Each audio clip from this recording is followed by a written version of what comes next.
Hi అండి, అందరికీ నమస్కారం. ఈ రోజులలో రోడ్డు ప్రమాదాలు ఎక్కువగా జరుగుతున్నాయి. దయచేసి మీరందరూ చాలా జాగ్రత్తగా ఇంటికి వెళ్ళండి. టూ వీలర్లో వెళ్ళేటప్పుడు ఖచ్చితంగా హెల్మెట్ పెట్టుకోండి. డ్రైవింగ్ లైసెన్స్ కూడా కంపల్సరీగా ఉండాలి.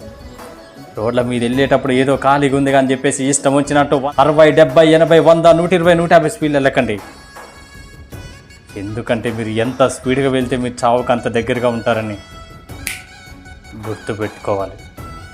ఇదంతా నేను మీకు ఎందుకు చెప్తున్నానంటే, ఒక కార్లో ఒక 2 ఫ్యామిలీలు యాదగిరిగుట్ట స్వర్ణగిరి టెంపుల్ని దర్శించుకొని వస్తుంటే హైదరాబాద్ ఓఆర్ఆర్ ఎగ్జిట్ నెంబర్ 16 దగ్గర ఆగి ఉన్నటువంటి లారీని అతి వేగంగా వచ్చినటువంటి కారు స్పాట్గా గుద్దేసింది.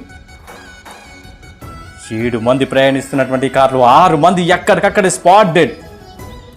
ఒక్క వ్యక్తికి మాత్రం గాయాలతో బయటపడింది. అందులో చిన్నారులు కూడా ఉన్నారండి. అతి వేగమే